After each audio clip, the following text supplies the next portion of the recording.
magsitayo tayo? A blessed morning, everyone. Pakibati mo naman yung katabi mo. A blessed morning, ka-GT. And pakikumusta mo naman siya. Amen. Anong sagot?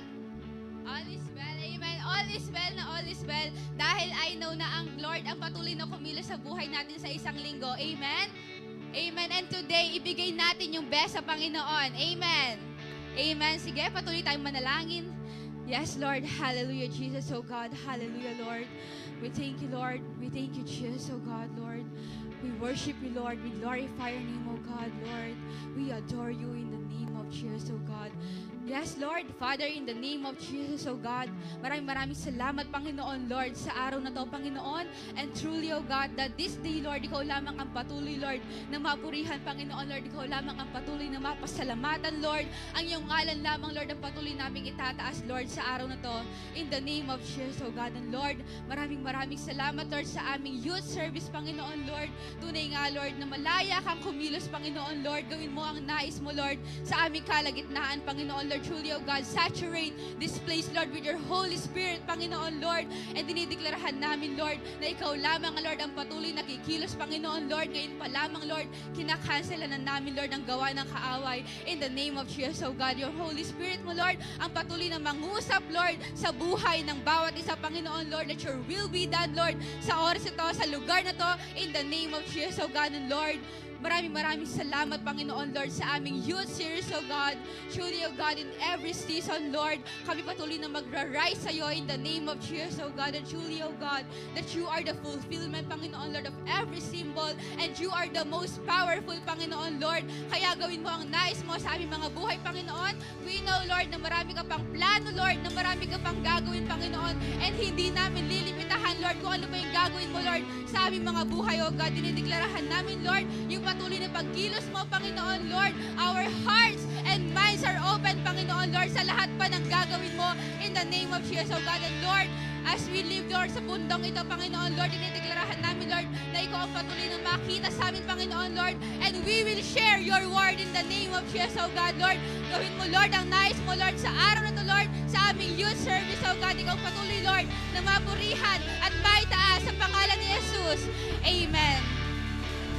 Amen. Hallelujah. Once again, a blessed morning, GTYJ.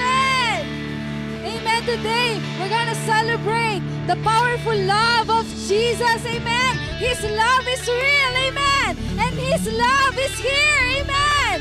Hallelujah. Are you ready to sing praises to the Lord, young people? Are you ready? Come on. Let's give our best clap of praises to Him. Hallelujah.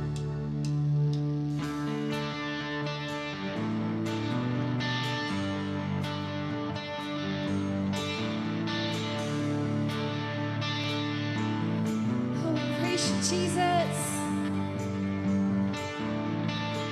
from the start you loved me, saw who I could be, so you gave your life to save my soul. I don't know where I'd be if not for your mercy. All I know is you have won it all. Come on, let's sing for Jesus. Whoa, oh, oh. Now I am forgiven. Whoa, oh, oh. Your grace has set me free. Whoa, oh, oh. Now I'm really leaving. Whoa, oh, oh, oh, oh. Come on, let's declare. Your love has never given up. It's never giving up on me. Yeah. Your grace came and made a way. I'll never be the same forever. It's your love. It's your love. Oh, oh, oh, oh, oh, oh, oh. Lord, I want to thank you for all that I've been through. 'Cause now I see that you are in control. Come on, let's sing it out. Whoa, oh, oh. Now I am forgiven. Whoa, oh, oh. Your grace has set me free. Whoa, oh, oh. Now I'm really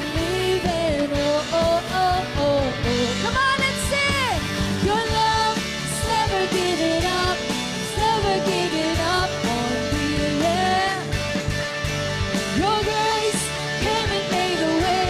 I'll never be the same forever.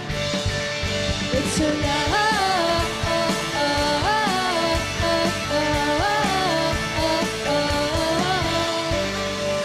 Lord, I want to thank you for all that I've been through.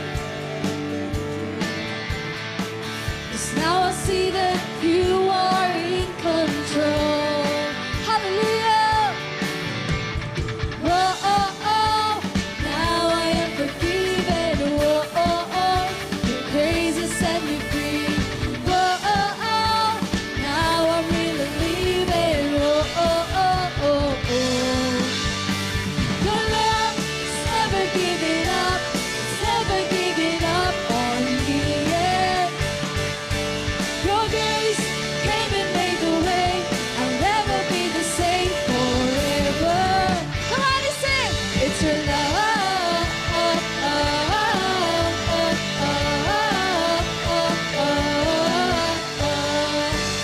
Hallelujah. It's the love of Jesus. Thank you, Lord. Come on. Let's clap your praise for Jesus. Come on and sing. I can hear the sound of the broken chains. Freedom is alive running through my veins. Victory is mine over sin and shame. Come on, let's declare. You are free. Hallelujah. I can hear the sound of the broken chains. Freedom is alive running through my veins. Victory is mine over sin and shame. I am free. Come on, let's claim it. I can hear the sound of the broken chains. Freedom is alive, running through my veins. Victory is mine over sin and shame. I am free. I am free. Come on, let's declare. Your love is never giving up. It's never giving up on me. Yeah. Your grace came and made a way.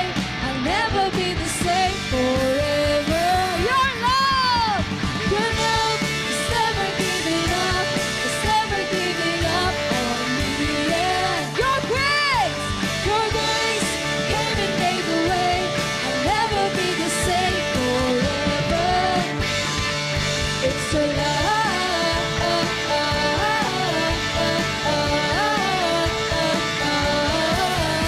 It's your love.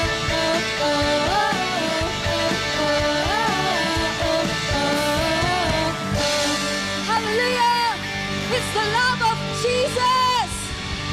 Hallelujah. Come on. Let's continue to praise Him and lift up the name of Jesus in this place. Hallelujah. Thank you, Lord.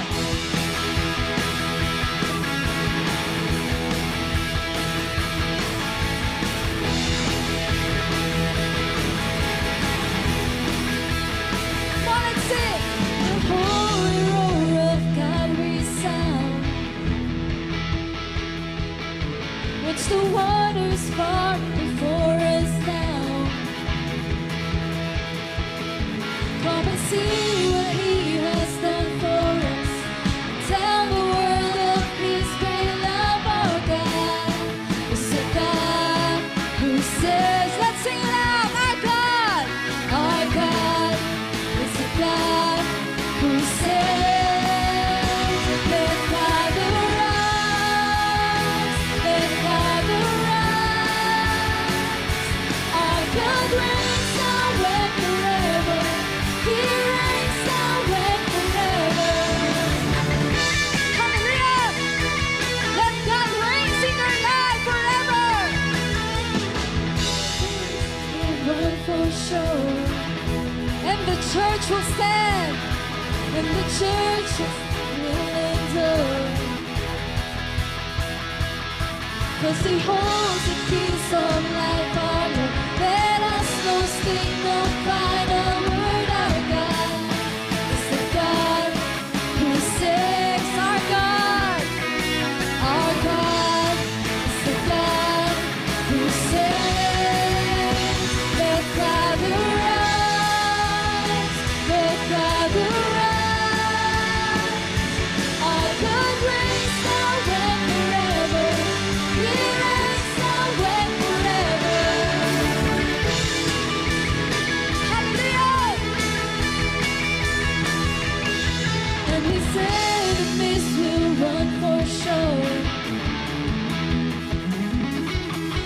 church will stand, she will endure.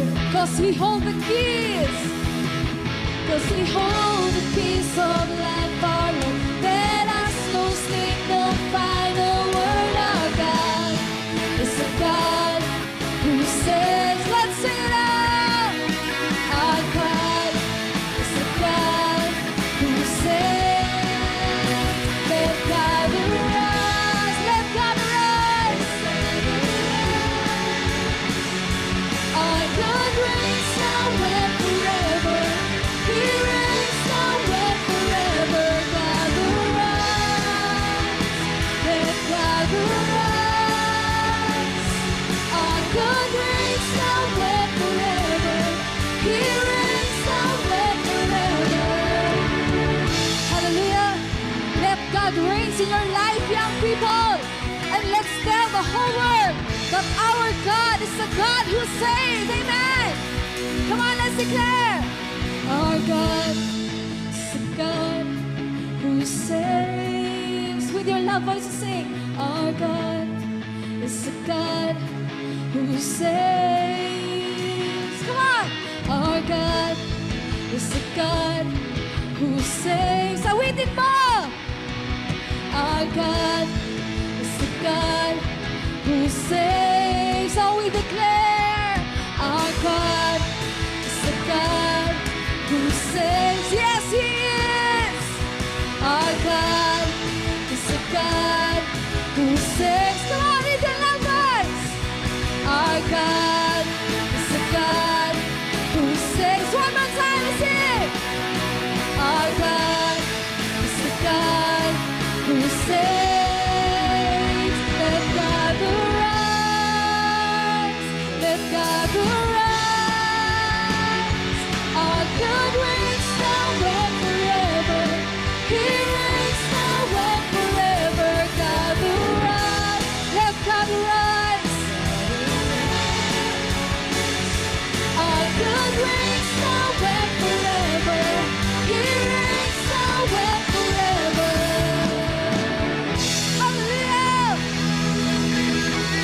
He reigns now and forever in our lives. Hallelujah.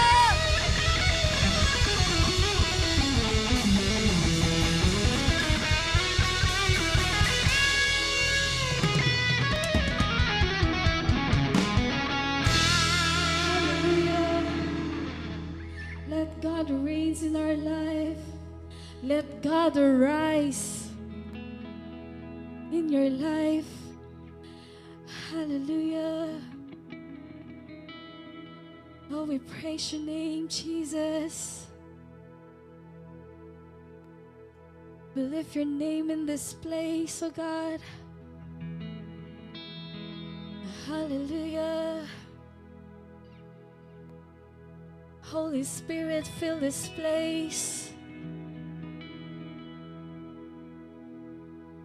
Your love is here, oh God.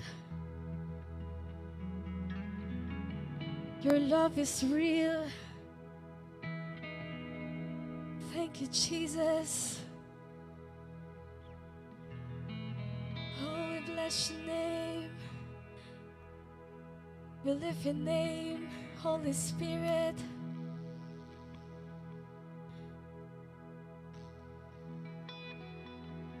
Hallelujah.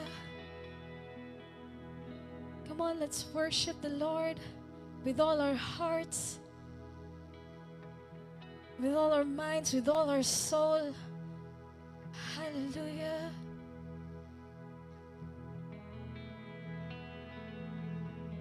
And today, we're going to sing the faithfulness of the Lord through this new song. We know that He is our solid rock, our firm foundation, that no matter what we face, He won't fail. He will never fail.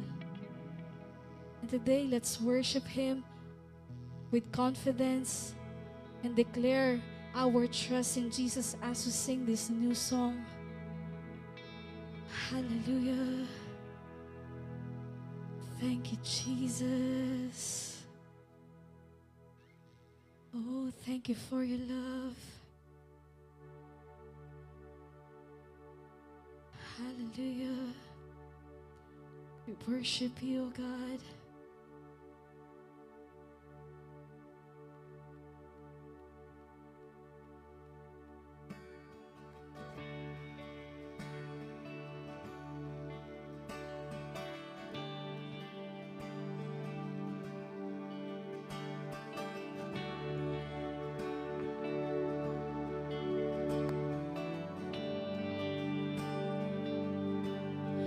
Christ is my firm foundation,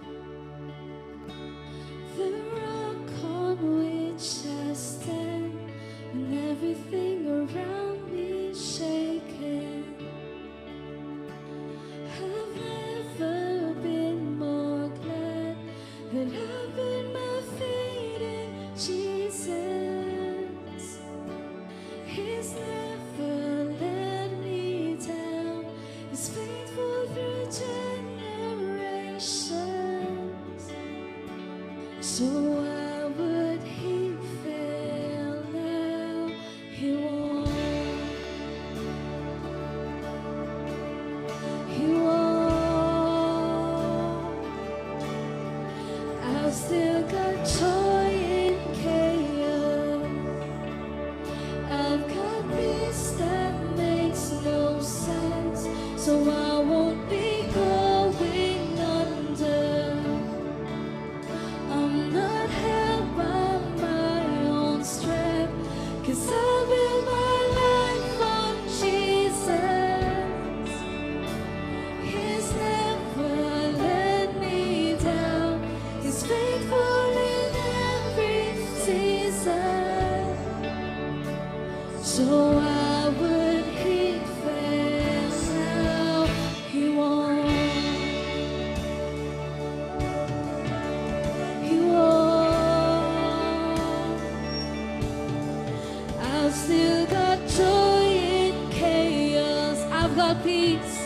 I've got peace that makes no sense. So I won't be going under. I'm not held by my own strength, 'cause I build my life on Jesus. He's what? He's never let me down. He's faithful in every season. So why would he fail now? He won't. He won't. He won't fail. He won't fail. He won't. He won't. Come on, sing. He won't fail. He won't fail. Christ is my firm foundation, the rock on which I stand, when everything around me is shaking. I've never been more glad that I put my faith in Jesus. He's never let me down. He's faithful through generations. So why would he fail? Now sing it out. He won't. He won't. Come on, let's sing. He won't fail. He won't fail.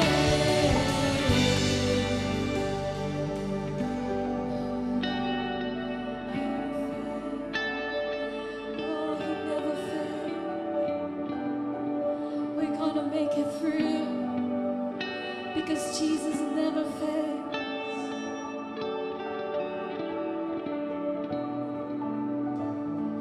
Rain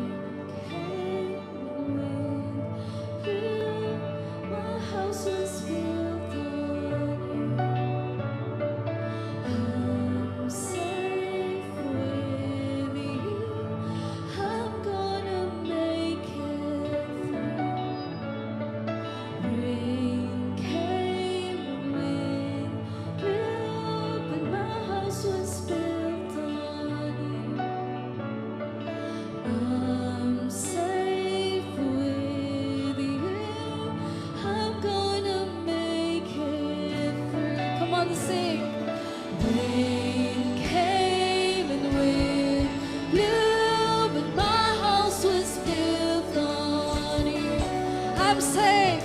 I'm safe with you. I'm gonna make it through. Come on, let's sing. Rain came and wind blew, but my house was built on you. I'm safe with you. I'm gonna make it through. I'm gonna make it through. 'Cause I'm standing strong on. We're gonna make it through. I'm gonna make it through. 'Cause I'm built on you.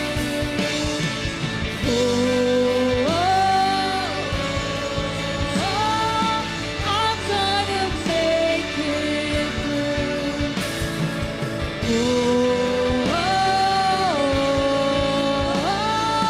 My house is built on you. Christ is my firm foundation, the rock on which I stand when everything around me is shaking. Come on and sing. I've never been so glad that I put my faith in Jesus. 'Cause He won. He's never let me down. He's faithful through generations. So I would be fair now. Christ is my firm foundation. He's the rock on which I stand when everything around me is shaking. I've never been more glad that I put my faith in Jesus. He's never let me down. He's faithful through generations. So I would be fair. I'm gonna say, whoa, whoa. Come on and sing. He won't fail. He won't fail. He won't fail. Let's sing it out. He won't. He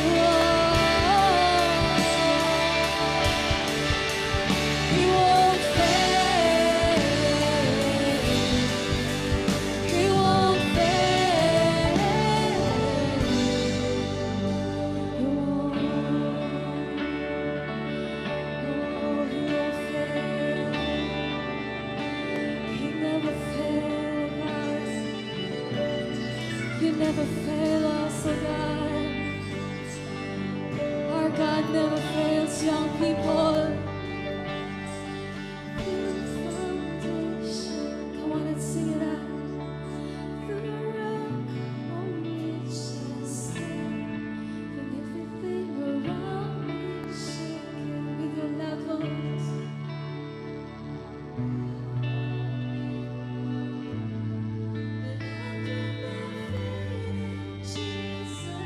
Cause He what? He's never let me down. He's faithful through generations. So why would He fail now? Christ is my firm foundation. Surely He's our rock.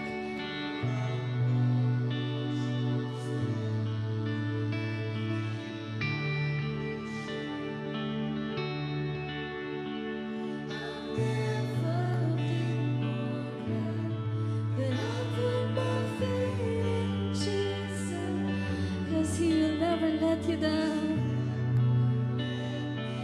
and He is faithful through generations and in every season. So why would He? One more time and sing, Christ is my firm foundation, the rock on which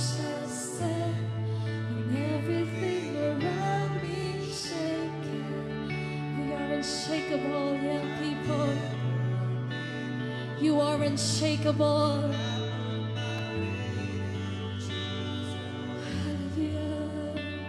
He's never let me down. He's faithful through generations.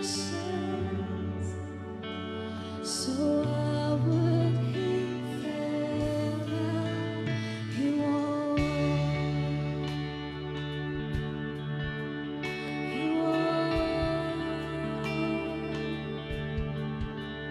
He won't fail. He won't fail. He won't. Oh, it's there. He won't. Hallelujah. You will never fail us, oh God.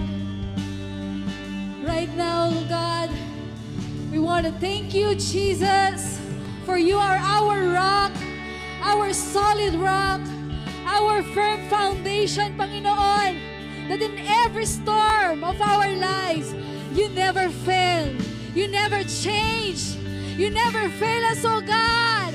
And today, Jesus, we choose to trust you, oh God. We choose to surrender everything to you, oh God, because we know that in everything you are in control. And we know, oh God, there is nothing too hard for you, Jesus. Kaya naman, Panginoon, pinagkakatiwala namin, oh God, ang aming mga buhay sa'yo. Hallelujah! Come on! Let's lift up the name of Jesus once again with the clap of your hands. Hallelujah! Thank you, Jesus! All the glory, all the honor, and praises belongs to you! Hallelujah! Thank you, Jesus!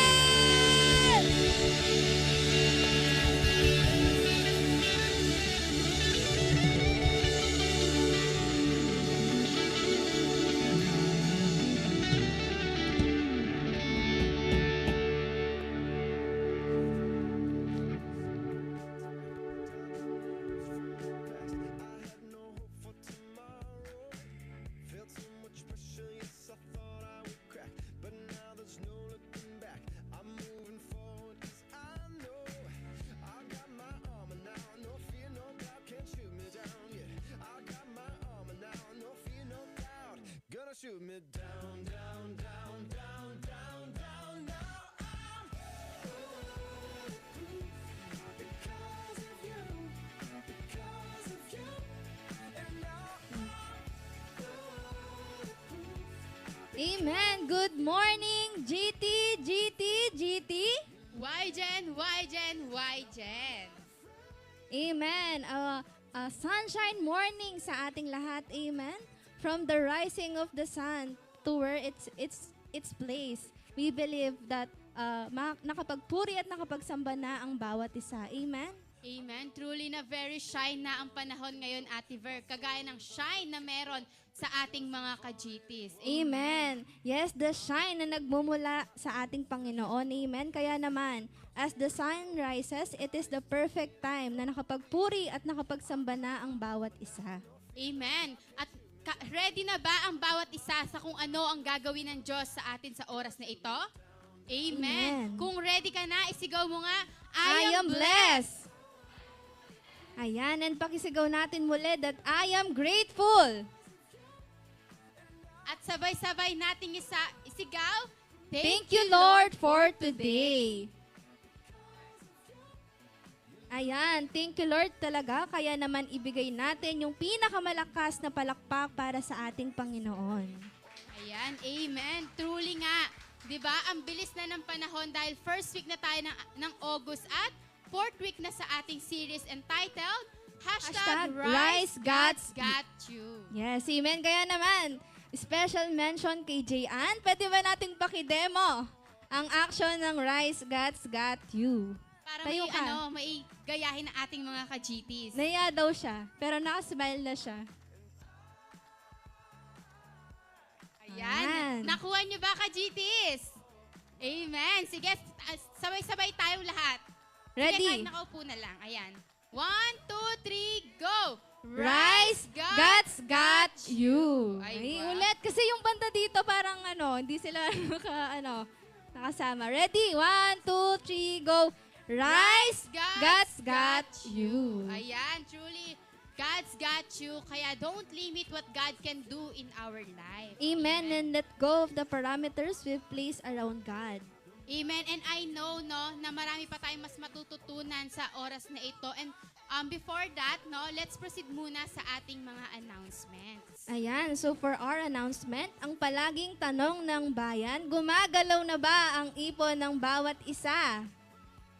Amen. Ayan, dapat na dadagdagan yan dahil naniniwala ako, sasama tayong lahat.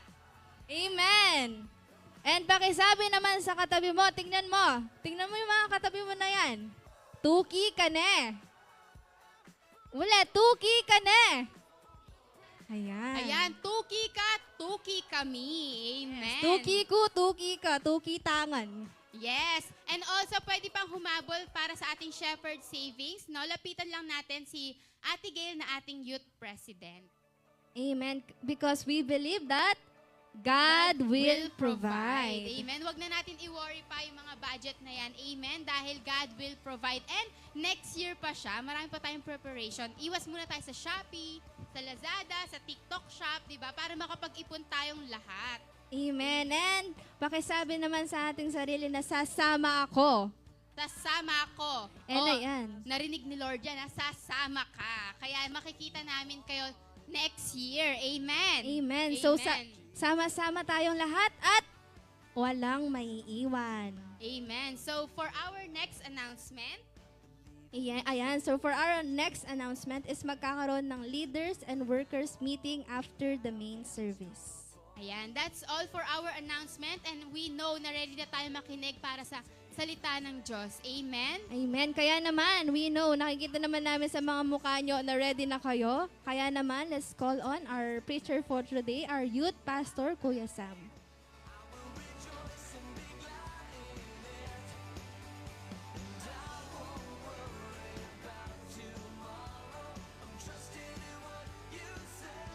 Ushers, please distribute the communion elements. Ushers. And let's all stand up.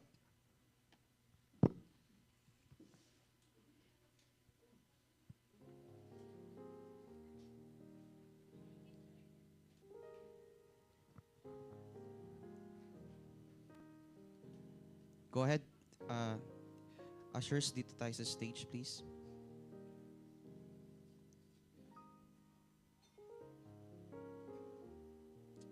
Hallelujah. Let's pray. Lord, we glorify your name today, Panginoon. And today, Lord, we are remembering your sacrifice in the cross and what we're about to do, Lord. Make it pleasing, and we sanctify these communion elements, Panginoon, that we're about to partake in the name of Jesus. Amen. Go ahead and distribute.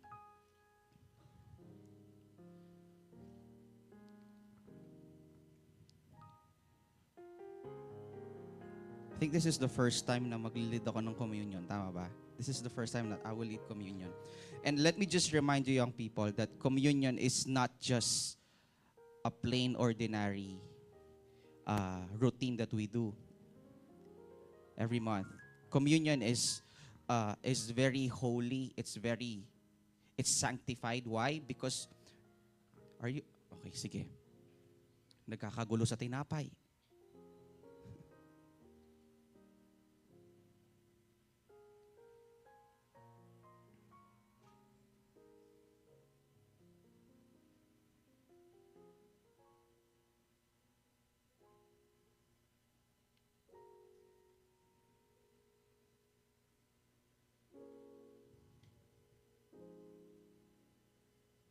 Meron na ba lahat?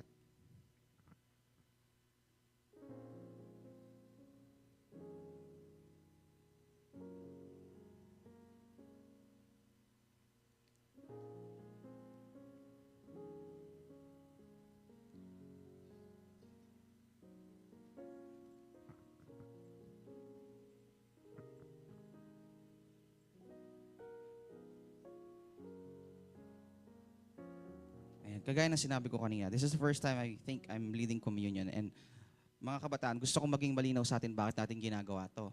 Tama ba? Hindi yung basta lang natin kinakain, basta lang natin iniinom, pero hindi natin naintindihan kung bakit ba may communion. Hello. Actually, other religions do this as well. Tama ba? The Catholics do this. Why? Because communion is remembering yung ginawa ng Lord sa krus kung bakit tayo nailigtas. And it was taken from yung alam natin lahat yan, yung the Lord's Supper, yung the night before He was killed, right? And sabi dito sa Matthew chapter 26, sabi dito, as they were eating, Jesus took some bread and blessed it. Then He broke it in pieces and gave it to the disciples, saying, "Take this and eat, for this is my body." And then He took the cup of wine and gave thanks to God for it. He gave it to them and said, Each of you who drink from it, for this is my blood, which confirms the covenant between God and His people, and it is poured out as a sacrifice to forgive the sins of many. Whenever we come into the communion, we are remembering and celebrating the broken body at yung dugo na naibuhos, dugo ng Panginoong Jesus na bumuhos sa krus, just so you and me can get saved. Amen. Before we do this, let's pray. And ang sabi ng Bible, any kind of unrepented sin has to be, anong tawag dito?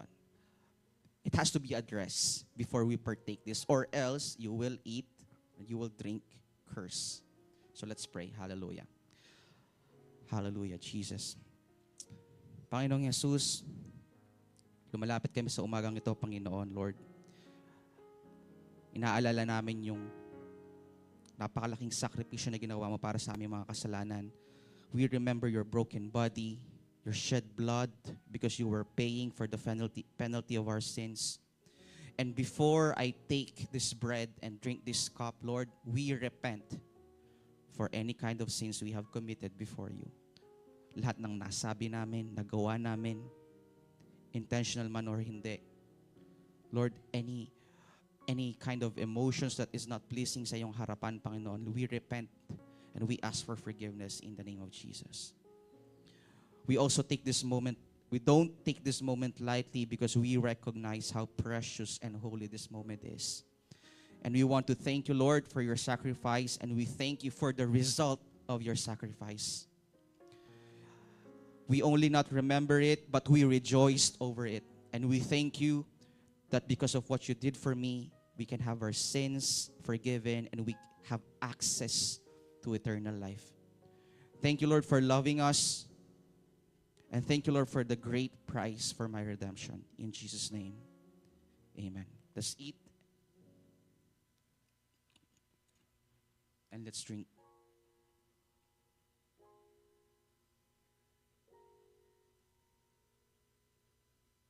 Thank you, Lord. Thank you, Jesus, for making us remember what you did on the cross. We pray, Lord God, hindi namin ito makakaligtaan, and every day, Lord, yung conviction, yung same passion, Lord God, when we have encountered you, because what you did on the cross, Lord, is the same kind of passion, same kind of empowerment, Panginoon, na maramdaman namin every single day of our lives.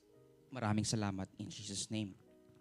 Let me also pray for our tithes and offering. Hawakan mo yung kaloob mo. Hawakan mo yung offering natin sa Panginoon. Hallelujah, Jesus. Lord, salamat, Panginoon. Another week of provision, another week of sustenance.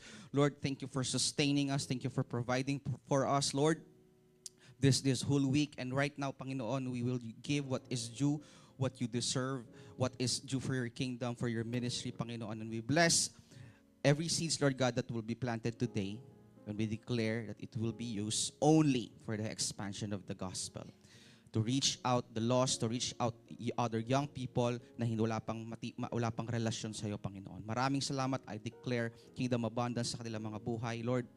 Walang kakulangan. You will provide for you are our Jehovah Jireh. And for us, Lord God, for some people, Lord, who will start their classes this week, Lord, we pray for favor, Panginoon. Lord, yung mga unfamiliar territory, Panginoon, na kanilang aapakan, Lord God, will become their testimony in the name of Jesus. In the name of Jesus. Nothing unfamiliar will ever threaten them, will ever make them worry, Lord, because kasama ka nila. Maraming salamat. This is our prayer in Jesus' name. Amen.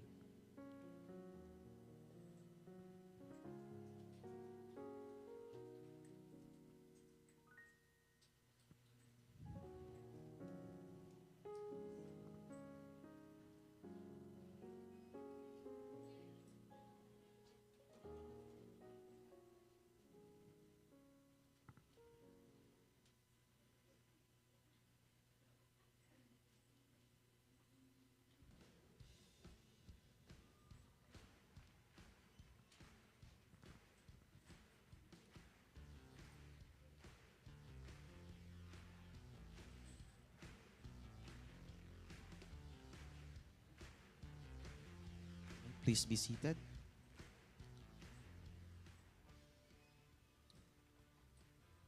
Today is our, pang-ilan na ba to? Week 4. Tama ba? So far, kumusta naman? Kumusta naman mga kabataan? Ha? Marami na bang gumaling? Marami na bang gumaling? Or until now, you're still waiting for your healing? Well, I suggest you should make the decision. Right? Yun ang naging topic natin last Sunday. Tama ba? Kahit gusto kang pagalingin ng Lord, kung ikaw ayaw mo mag-move on, ayaw mo mag-step forward, walang magagawa ang Lord. Hello? Are you there? Nandyan ba kayo mga kabataan? Kahit gusto ng Lord na i-bless ka, kahit gusto ng Lord na pagalingin ka, physical man yan, emotional man yan, kung ikaw ayaw mo, alay nga karapat. Right? So if you want to be healed, it should be a desire. Personal na galing sa'yo, Lord, I want to be healed. I want to move on. I want to move forward. I've been here for such a long time. Ayoko na nandito lang ako. Amen. That was our message last week. And I know maraming eye-openers na discuss last week. Right? And I do hope it's not just an eye-opener but also alam mo yon, a heart transformed. Hindi lang yung nabuksan ng mata mo, kundi nabago ang puso mo. Hello? Hello? Ang iba kasi nabuksan lang ang mata. Tapos pag nakakalimutan na, wala na. Pero ang pusong nabago kahit kailan, hindi na yan babalik sa dati. Amen. Today, I would like to talk about the continuance of that message. The title of today's topic is, where is it? Paki-flash, Jen. Paki-basa. Isa pa. Get up and try. Amen. Our text is still, nandyan lang tayong magdudwell sa John chapter 5, verse 8 to 9. Let me read it in NIV. Ang sabi dito, by the way, sino dito may dalang Bible? Na-shoot ba yung reel kanina? Nasaan si Charlize? Nasaan si Bulaklakin? Ayun. Ha? After. Okay, sige. Flex natin yung mga Bible natin. Amen. Kung mga kabataan, kung ang phone, after 2 years, nag-a-update tayo, ayoko na, sawa ka na. Or mabagal na yung phone. Ang Bible, isipin nyo yan, the book of law, that was written hundreds and thousands of years ago, until now, inaaral natin. Samantalang ang phone, after 3 years, 2-3 years, wala nang value kasi meron ng bago. Tama ba? Hello? Hello, young people. Flex natin yung mga Bible natin. Amen. At wag lang nating i-flex, basahin natin. Sino yung nanggigigil na yun?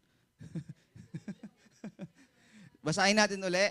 In John chapter 5, verse 8 to 9, ang sabi dito, then Jesus said to him, last Sunday, ang sabi ng Lord, tinanong niya, do you want to be healed?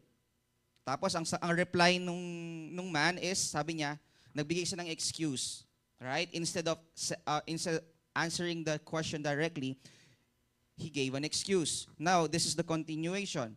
Then Jesus said to him, get up, pick up your mat, and walk. Verse 9, and at once, sabi dyan, the man was cured. He picked up his mat and walked. A paralyzed man for 38 years, tinanong ni Lord, do you want to be healed? Nagbigay ng excuse, pero tinan yung nangyari. Pinagaling pa rin siya ng Lord. Then Jesus said to him, get up and pick up your mat and walk. At sabi sa verse 9, the man was cured. Ibig sabihin, gumaling on the spot yung lalaking paralyzed for 38 years. At ano yung naging proof na gumaling siya? Kasi bumangon siya at saka kinuha niya yung higaan niya. Tama ba? A paralyzed man can't do that. Tama ba? Kasi hindi nga siya makagalaw kasi paralisado yung katawan. The proof that he was cured is because he got up, he took up his mat, and then he walked. Can you imagine anong nararamdaman ng tao na yon? He was not able to walk for 38 years and then finally, nung nakaharap niya ang Panginoong Yesus, he had the experience. He felt it. He was able to get up na dating hindi niya nagagawa. Tama ba? He was able to walk na dating hindi niya nagagawa. Can you imagine gaano ka-overwhelming para sa kanya yung sitwasyon na yon? Kasi di ako makarelate, Kuya Sam, kasi hindi naman ako paralisado. Nakakalakad naman ako. So somehow I cannot relate to that kind of healing. Sabi mo lang. O paano natin i-relate yan? Yung mga dating mindset na hanggang ngayon hindi mo mapakawalan. Yung klase ng kaisipan na hanggang ngayon hindi mo kayang pakawalan. Alam mo yung gusto mong mag-move on, gusto mo mag-move forward, pero pilit kang hinihila nung nakaraan mo. Patagal mo pinagpipray ka, Lord, gusto ko na makalaya, gusto ko maka-move forward, ayoko nang paikot-ikot, pabalik-balik. Same scenario na lang ng buhay ko every year. Lagi na lang ganito. And then finally, kinatagpo ka ng Lord. Yung klase ng buhay na hindi mo you have never imagined that you can achieve not because of what you've done, but because of what the Lord has done for you. And finally, sinabi ng Lord, get up, pick up your mat, at huwag ka nang babalik dyan. Alam niyo ba kung bakit niya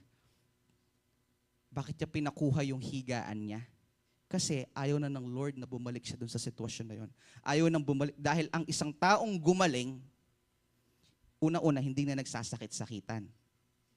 Tama ba? Ang isang taong magaling, pinagaling na, wala nang sakit, hindi mo na pwedeng pagalingin yan ulit kasi magaling na. Ang problema, yung ibang gumaling, nagsasakit-sakitan pa rin. Pumipilit bumalik dun sa dati, nang sanabi na nga ng Lord, get up and pick up your mat. The reason why He asked that person, that man, to pick up his mat and walk is so para wala na siyang babalikan.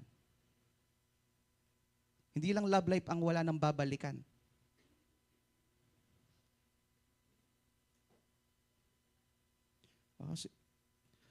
Umalis siya, wala na siyang babalikan.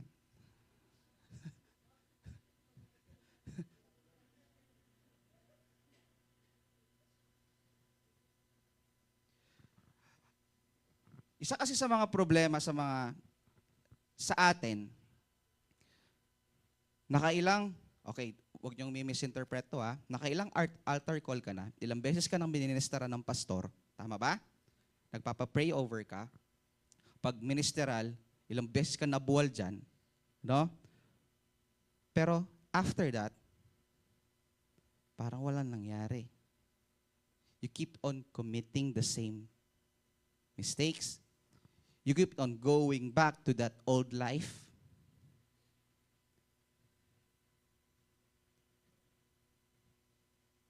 Ibig mo ba sabihin, Kuya Sam, wala talaga kami natanggap nung time na nagmi-ministeran kami ni Pastor? Hindi ko alam. Ikaw lang ang makakasagot niyan. Tama ba?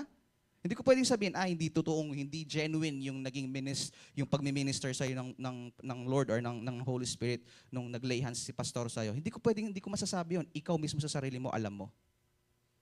Tama ba? Ikaw mismo alam mo sa sarili mo. Kung ano yung natanggap mo. Genuine ba? Or ikaw pa din yung kagaya ng iba na gumaling na pero nagsasakit-sakitan pa din. I think some of us are paralyzed because we don't know how to do what God has commanded us to do. Marami sa atin nagsasakit-sakitan. Marami sa atin still paralyzed. Still cannot move forward. Kasi isa sa mga dahilan, hindi natin alam kung paano gagawin yung instruction ng Lord. May mga kabataan nag-share sa akin, meron po ako na-receive kay Lord, kuya, na ang sabi po niya, serve God, serve. Napakalawak, tama ba? It's so broad na parang pag sinabi mong serve God, in what way, Lord? Serve saan? Serve sa church, serve sa community, serve as a leader, serve as a follower, sa ano ba? Lord. Marami tayong questions whenever we receive something from the Lord. Alam niyo ba, the closer you are, or the closer relationship you have with the Lord, the more clearer yung instruction. Can you remember yung series natin na Proximity? Naalala niyo yun? Proximity is the distance. Gaano kalawak, gaano kalayo, gaano kalapit ang relasyon mo sa Lord. Sometimes, people are asking, I receive a message, kinausap ako ng Lord, pero hindi clear. Hindi malinaw. Ano kayang reason bakit for now hindi malinaw? Bakit kaya for now hindi natin maintindihan ng lubusan? Check your relationship. Proximity. The closer you are, the more specific it gets. But since maraming Kristiyano, ang Kristiyano lang pag Sunday, tama ba? Kristiyano lang pag Sunday, and then suddenly nag-minister ang Holy Spirit sa kanila, they receive a word coming from the Lord.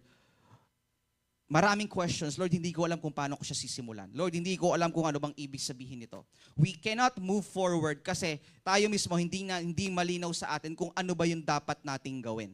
Ang hirap kayang kumilos ng ganon, bago ka sa work, tapos ala kang job description, sir. Di ba? Nag-a-apply ka, mag-a-apply po akong trabaho. O sige, tanggap ka na.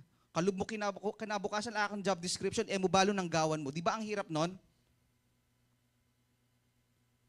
Somehow, sabi dito, I think some of us are paralyzed because we don't know how to do what God has commanded us to do. But that's the beauty of this story. That lame man never had the experience of walking, never felt how walking feels, never niyang naramdaman kung anong pakiramdam na nakatayo. Kasi for the last 38 years, he was just lying doon sa gilid ng Bethesda. So kahit minsan, hindi niya alam yung pakiramdam. Ano bang pakiramdam kapag bumangon, tumayo, at lalong-lalo na hindi niya alam yung pakiramdam ng paglakad. Siguro nung nag-attempt siyang maglakad, natutumba-tumba pa siya kasi hindi pa niya kayang i-balance yung katawan niya. Alam niyo yung ibig ko sabihin? Yes, maraming pagkakataon na hindi natin maintindihan, hindi natin alam kung paano tayo mag-move forward. That's why feeling mo, you're stuck, you're paralyzed, kasi hindi malinaw sa iyo anong gusto ipagawa ng Lord. Isa lang naman ang instruction niya. Ang sabi niya sa layman, get up. Get up. Jesus is not commanding a paralyzed man to do something he can't do. Tingnan niyo ang gaano ka-advanced mag-isip ang Lord. Jesus isn't just commanding a paralyzed man to do something he can't do. Tingin niyo kung si Lord, naniniwala siya na yung tao na yan wala ng future, na never na siya makakalakad, sasabihin niya na tumayo ka dyan at lumakad ka? Hindi. Pero ang Lord iba. Ang tingin mo sa sarili mo ganito, pero pag Lord ang tumingin sa iyo, iba. Ang dami nating insecurities sa katawan. Ang dami akong pimples. Yung ilong ko, isang dangkal. Exit. Grabe naman. Ang dami nating insecurities. Kung tingnan natin yung sarili natin, parang alam mo yon, parang masyado nating dinedegrade. Alam niyo kung bakit? Kasi kino-compare natin yung sarili natin sa iba. Tama ba? Kino-compare mo yung sarili mo kay Catherine Bernardo.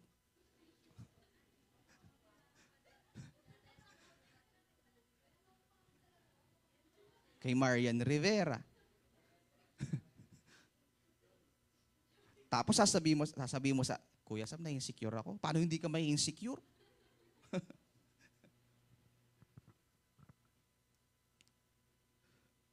Sabi niya, Jesus is not commanding a paralyzed man to do something he can't do.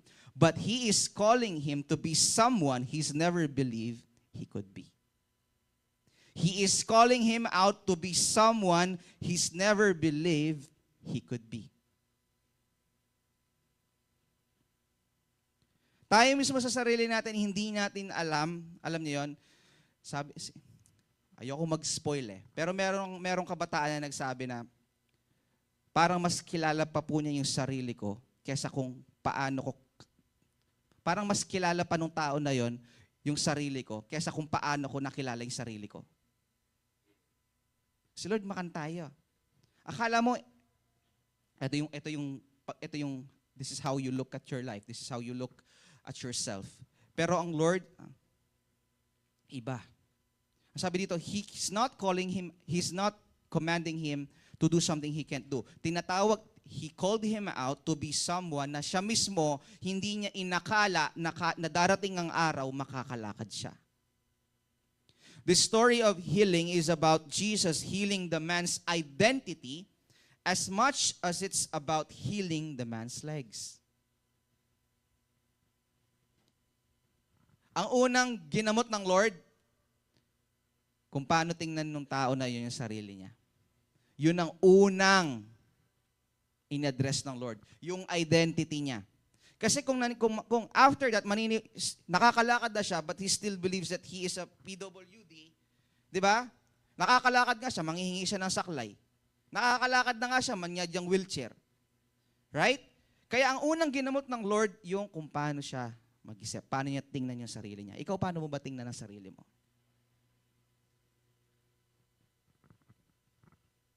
Wala namang perpektong tao, tama?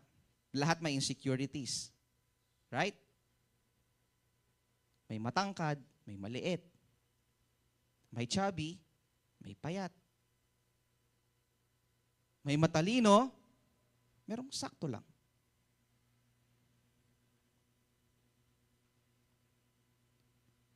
For how many years, ganito natin tinitingnan yung sarili natin. Yung mga kuya, ate ko, kasi kuya sa amin, hindi nakapag-college. So ako, hindi na ako umaasa na makakapag-college ako. Di ba?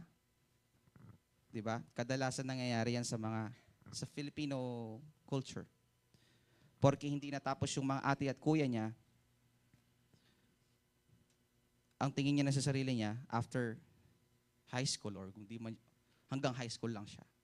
Hindi na siya kayang pag-aralin ng parents niya kasi kung yung ate at kuya nga niya hindi niya pag-aaral, paano pa ako? You've never believed in something that one day you will get up on that stage, you will receive your diploma.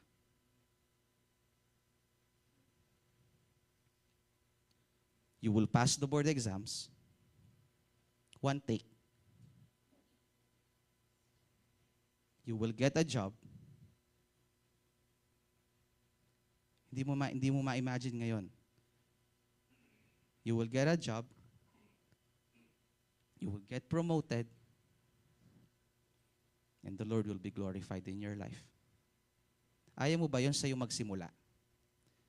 Sa'yo na stop, sa'yo na break yung generational curse sa pamilya ninyo na walang nakakatapos ng pag-aaral. Sa mga ate at kuya ninyo or sa mga pinsan ninyo, ikaw lang. Sa'yo nagsimula. Hindi ba malaking testimony yon?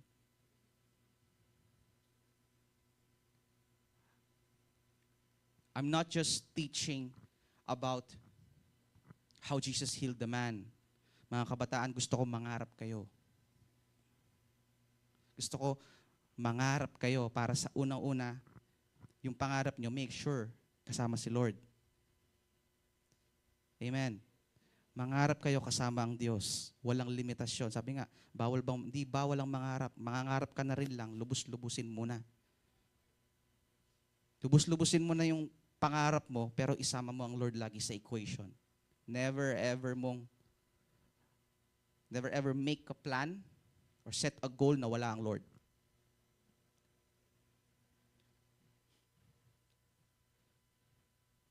Jesus would never tell him to get up and walk if Jesus saw him as a paralyzed man.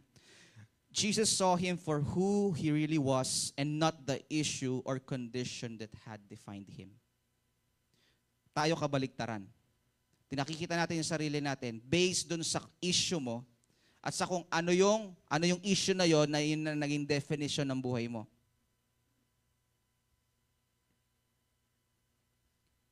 Could it be that we are not best at defining ourselves?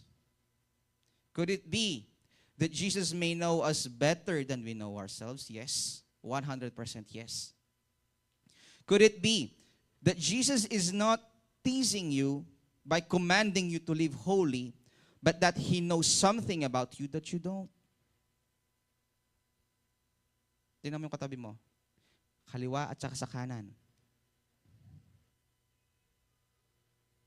Mukha bang banal yan? Mukha ba siyang holy? Tingnan nyo, hindi kayo makasagot. You were created. We are created in the image and the likeness of the Lord. And God is holy. So you and I are parang si Faith. Ang papa niya, si Kuya Gary. Ang mama niya, si Ate Archie. Mixed features ng parents niya ang naging physical attributes ni Faith. Kasi galing siya doon sa mama at papa niya. Tama ba? Tama ba? Kung ano ang features ng parents, yun ang napapasa sa anak. Tama? So kung ang Diyos ay banal, sino dito anak ng Diyos? Kung anak kayo ng Diyos, ano kayo? Banal. Pero ayaw nating maniwala. Ayaw nating paniwalaan, ayaw nating panghawakan na banal ka. Kasi nga, ang tinitingnan mo yung issue. Kasi Kuya Sam, may ngupit ko pambing tinanding kamako, wala akong panload. Tapos sasabihin mo, banal ako.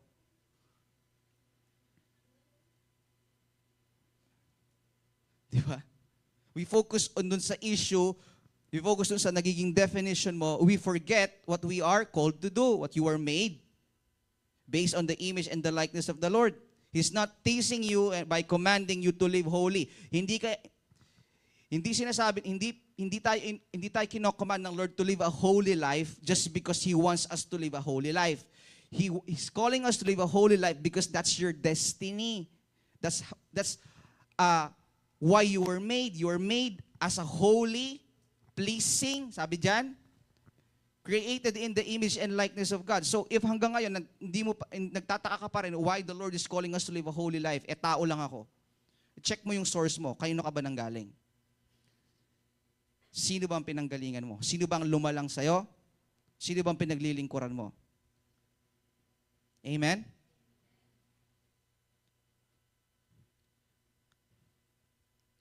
Number 2 point. Sabi dito, the miracle begins when you try. The miracle begins when you try. Jesus commanded a paralyzed man to walk, and clearly, the man attempted and probably was shocked when he was somehow able to do what he had never done prior. Kung ang instruction ng Lord dun sa paralyzed man, sabi niya, get up and pick up your mat. Kung iya kaya may minto, tingin nyo, he received his healing? He can receive his healing? No. The reason why he received his healing is because he tried. Sinubukan niya. Paano mo malalaman na kaya mo na maglakad kung hindi ka tatayo? Nakita na ba kayo naglalakad ng nakahiga?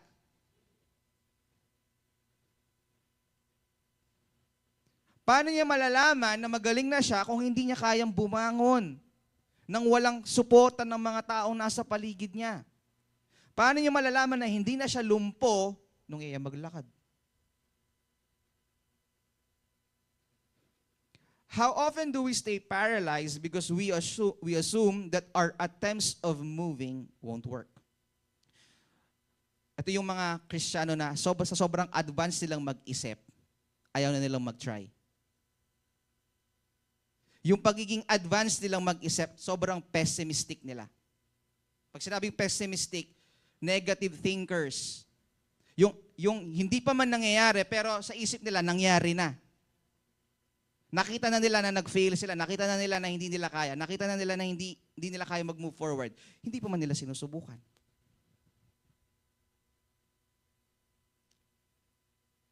How often do we stay paralyzed because we assume that our attempts of moving won't work?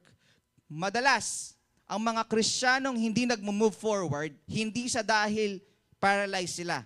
Ayaw nilang kumilos. Ayaw nilang umalis kasi nga, somehow, nakita nila yung sarili nila, pare-pareho lang mangyayari, kuya.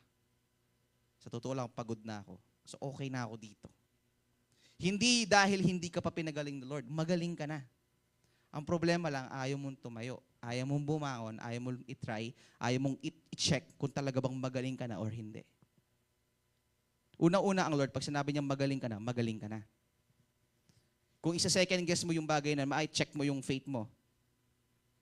Kung ang faith mo is still nagsa-second guess ka pa din sa kung anong pangako ng Lord sa buhay mo, medyo problematic yun. Yung iba, hindi makakilos, hindi makabangon kasi choice nila. Choice nila. Sabi dito, I'm actually glad, tingnan niyo yung nangyaring exchange between Jesus and that man. I'm actually glad that Jesus doesn't lay hands. Naglay hands ba siya? Hindi. Or he spit in the dirt and rubbed mud on his legs. Kasi 'di ba, yung isang pinagaling ni Lord, kumuha siya sa lupa, tapos spit, sabi niya, tapos nilagay niya sa mata. Tama? Tapos gumaling yung bulag. Pero dito sa exchange ni Lord at nung paralyzed man, never niyang hinawakan. Walang kahit anong physical contact kay Lord, kay Jesus at doon sa paralyzed man. Ang binigay lang niya, instruction, a command. There was no physical contact made, but rather a command was given. And the man had to believe in himself, take a risk, and trust that Jesus wouldn't command him to do something he couldn't do. Hello? Sabi dito, there was no physical contact. Hindi siya nilay hands, hindi siya pinag-pray. Ang sabi lang ng Lord, tayo, bangon, and walk. After he heard that, yes, nagbigay siya ng excuse, tama ba? Kasi nga, hindi siya makaget over dun sa buhay niya for the last 38 years that finally, iiwan niya yung Bethesda. Tama ba? Yun yung sinagot niya kay Lord. Pero sabi dito, after Jesus told him, get up and pick up your mat, ano naging response nung paralyzed man? Sabi niya, he had to believe in himself. He need to take a risk and he need to trust that Jesus wouldn't command him to do something na hindi niya kayang gawin. Sabi ko, kung hindi siya nag-try, he will never find out that he is already healed. He will never find out that he is capable of walking. If ayameminto. Jesus, tingnan niyo to most of us, a lot of us are praying for miracles. But let me ask you, kasi merong mga denominations, Christian denominations, that does not believe that miracles still take place today. May mga ibang sekta or ibang denominations, ibang churches, na ang isa sa mga belief nila na ang miracles was only nung nandito pa ang Panginoong Jesus. They don't believe that miracles can still happen today. Now let me ask you, ikaw, naniniwala ka ba that miracle can still happen? Do you believe that miracles can happen? Right here and then. Kahit mismo ngayon, nakaupo ka dyan. A healing miracle can happen. Restoration miracle can happen. Kasi kung ikaw hindi ka maniniwala, right? Faith is the substance of things hoped for.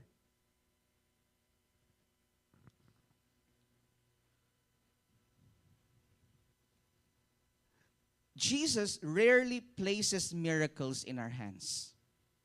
Real talk tayo. Jesus rarely places miracles in our hands, but rather within our reach. Anong ibig sabihin nun? You're praying for healing, hindi siya basta-basta, alam mo yon, dadapos sa kamay mo and then that's it. Jesus will place it somewhere within your reach. Somewhere, kung nandito ako, yung miracle ko nandito sa harapan ko. Hindi wala siya sa kamay ko, hindi ko siya hawak-hawak. It's something within my reach kasi ang gusto ng Lord, He wants you to stretch. He wants you to take a risk. He wants you to move and forsake the mental limitations that's holding you back. He's placing that miracle right in front of you, sa side mo, sa likod mo, that is within, hindi siya imposible it is within your reach. Kasi ang gusto ng Lord, una-una, maniwala ka, at the same time, take a risk, stretch your faith. Stretch me. Bali yung stretchable. Pag ang isang damit, stretchable, anong ibig sabihin yan? It can fit kahit anong size, tama? Kasi stretchable siya. May mga tawag yung mga adults dyan Nakalimutan ko lang. Diba? Jesus wants you to watch your faith to be stretchable. Hello? Isipin nyo kung yung faith, yung pananampalataya nung paralyzed man is not stretchable. Ayaw niyang, andun na yung miracle niya, pero ayaw lang niyang bumangon, ayaw niyang tumayo kasi nga he never experienced. Kung hindi niya yun ginawa, can he enjoy? Can he magmamanifest yung healing? Hindi. Kasi nga, didn't try. He did not try. Marami sa atin, yung pinagpipray mo, nasa harapan mo na. Marami sa atin, yung matagal mo ng prayer request kay Lord na iniiyak mo kay Lord, ilang balde na ng luha ang naiiyak mo sa langit because of that something that you've been praying for a very long time, nasa harapan mo na, hindi mo lang ma-enjoy, hindi mo ma-receive kasi ayaw mo mag-stretch. Alam niyo ba gaano ka-importante ang stretching sa mga athletes? Pag atleta ka, sumabak ka sa game nang hindi ka nag-stretching, ang daming risk sa health. Tama ba? Kaya ang mga atleta, before they go into a fight or a game, they make sure well-stretched yung katawan nila. Hello?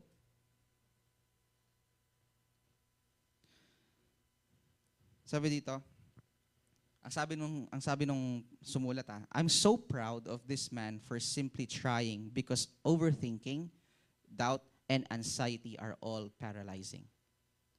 Sabi niya, we felt somehow nakaka-proud yung naging response nung paralyzed man. Kasi kung i-overthink niya yung sitwasyon, kung overthink niya, paano ba tayo mag-overthink? Yung alas 12 na, hindi ka pa natutulog. If nag-overthink siya, inisip niya, ano ba naman sinasabi niya itong tao na to? Get up daw and pick up your walk. Hindi nga ako nakakalakad. Overthinking. Doubt. And then anxiety. Those three are all paralyzing. If sabay-sabay, di ba, for 38 years, yun yung naging mindset niya, yun yung na-experience niya, yun yung naging buhay niya for the last 38 years. Yung tatlo na yon, overthinking, doubt, and then anxiety. Sabay-sabay. Those three are all paralyzing. But after the command from Jesus, from the Lord na get up your mat and walk, sabi niya, he tried. He tried. Instead of assuming that walking wouldn't work, he just tried. I've learned that when we trust God enough to take that first uncertain step, He typically meets us with miraculous power. He typically meets us there with miraculous power. Ulitin ko I've learned that when we trust God enough to take that first uncertain step, He typically meets us with miraculous power. The hardest step is the first step. Yan yung struggle talaga malala. Tama ba? Yung first step, yun talaga yung very challenging. Yan yung very, alam mo yon. something na you need to overcome, yung first step. But after the first step, pag nandun ka, papunta ka na sa second, sa third, and fourth, pagaan ng sitwasyon. Pagaan ng pagaan yung buhay. Why? Because you took the first step. Because you took the first step. Ang mga baby na hindi pa nakakapaglakad, pero nakakatayo na. Di ba? Very important, ang laking bagay para sa mga parents, yung first step ng mga babies nila, mga anak nila. Gusto nila, navi-video pa, gusto nila. Isipin mo, lumakad lang, pumunta yung siping ng balay, lalakad din nga na ako. How proud are these parents are whenever they see their children taking their first step. Kasi parents, we know that a first step is the most difficult. Pero pag nasundan na ng pangalawa, ng pangatlo, ng pang-apat, hanggang sa masanay ka na alam mo yon, nasasanay ka na move forward, nasasanay ka na lumalakad, you will never ever get back dun sa klase ng buhay na inayawan mo. Amen. Young people. Instead of overthinking, I challenge you to try whatever is that it feels impossible. Ano ba yung isang bagay sa ngayon sa sitwasyon mo na sa tingin mo imposible? Marami. Marami po. Ano ba yung isang bagay na sa palagay mo, you will never achieve that? Or you will never accomplish that? Ano ba yon? I challenge you today. Instead of overthinking, I challenge you to try whatever it is that feels impossible. You may be assuming that you know exactly how this attempt will end. Kahit na ganun pa rin ang mindset mo, alam ko na kuya sa kung ano mangyayari, but still, I challenge you to try. I challenge you to try. Yung iba, meron akong kilala, nung college days namin, di ba, ang engineering, may board exam. Di ba? After 5 years, magte-take ka ng board exam. This person was top-notcher siya sa school, doon sa section, and then sa buong engineering course. So, parang passing the board exam or mag-top sa board exam is something na pinaniniwalaan ng lahat that he can achieve. Then, he graduated, he took the board exam, and then, dun, paglabas ng result, hindi siya nakapasa. Na-consume siya ng mga expectations ng tao, mga professors, mga kaklase niya, di ba? Ng parents, kasi nga, top-notcher, ang galing niya, matalin, biyas sa'yo, and then suddenly, first take, hindi niya naipasa. Biglang bumaba yung confidence. Alam niyo yun, nag-sink in yung confidence sa sarili niya, kinain siya ng mga expectations ng mga tao sa paligid niya. Doon sa second attempt niya, actually ayaw niya na. Parang nawawala na siya parang masyado siya na-degrade. Nag-try siya ng second attempt niya, failed. Failed. So he worked muna.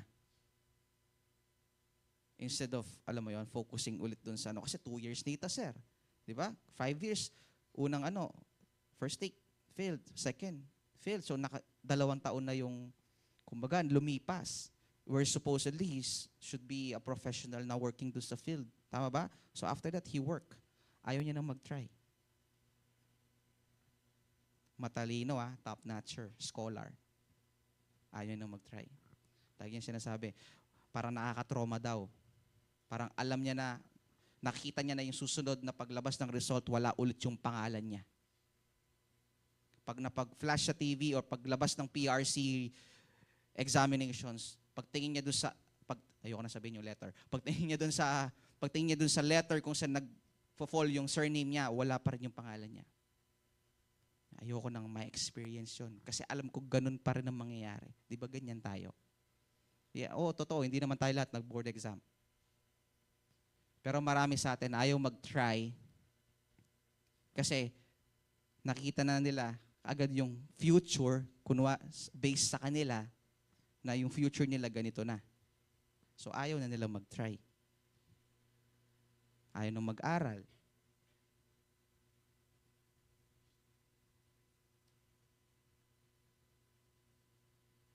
Sabi ko nga, ang gusto kong maitanim sa inyo ngayon, una-una gusto kong magkaroon kayo ng pangarap, mga kabataan.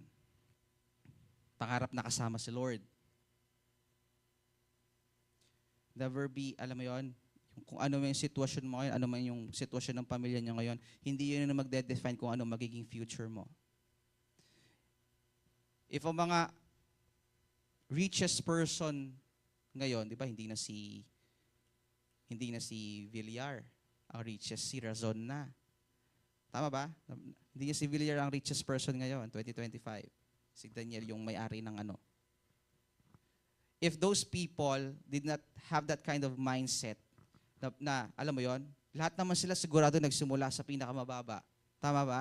Kung hindi sila nagkaroon ng mindset that someday I will become the richest person in the Philippines, they will never try. They will never attempt kung ano man yung bagay na ginawa nila kung bakit nandiyan sila sa sitwasyon ngayon. Hindi mo alam kung anong klase ng mga ng future ang kayang i-unlock ng Lord just because you tried. I'm not saying you tried and you succeeded. I'm just saying pinag-uusapan lang kung nag-try ka ba. Hindi natin pinag-uusapan kung nag-succeed ka ba dun sa ginawa mo. Ang pinag-uusapan natin, sinubukan mo ba? Marami ayaw sumubok. Ayaw nila sumubok. When something unfamiliar, something na hindi pa nila na-experience before, ayaw. Parang sa cuisine, sa mga foreign cuisine. Pag Filipino cuisine, familiar sa panlasa, okay, kahit ano yan. Pero pag hinapagang ka ng sushi or ng sashimi, kakainin mo? Alam mong sashimi, hilaw na isda, kakainin mo? Try mo. Yung iba kasi, meron akong kilala, alam mo yon, hindi naman siya fanatic ng Filipino cuisine, pero ayaw nilang mag-try. Ayaw niyang mag-try. Pagkakain sa labas, isang restaurant lang lagi yung pinupuntahan. Doon lang lagi. Ayaw nilang mag-try ng iba. Ayaw nila ng ibang panlasa. Pag Jollibee, Jollibee lang. At least ngayon, di ba, ang dami ng option sa Arayat. Hindi na, dalawa na yung Jollibee, may McDo, may KFC, may Inasal pa. Yung iba ayaw mag-try. Kimchi. Oh, sino kumakain ng kimchi? Sino may ayaw ng kimchi?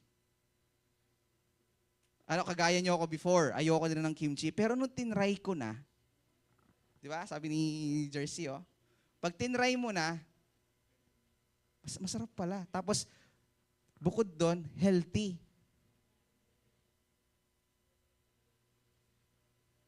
Totoo.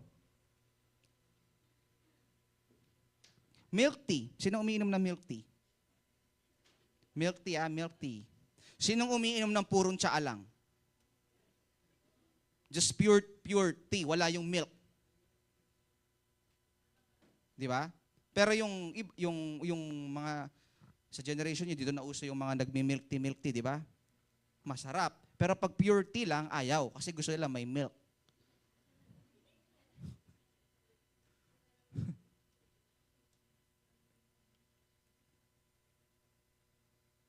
Ayaw mag-try. Na yung palang hinapag na sashimi, it's worth yung tuna na nilapag sa harapan mo, sashimi, it's worth $10,000.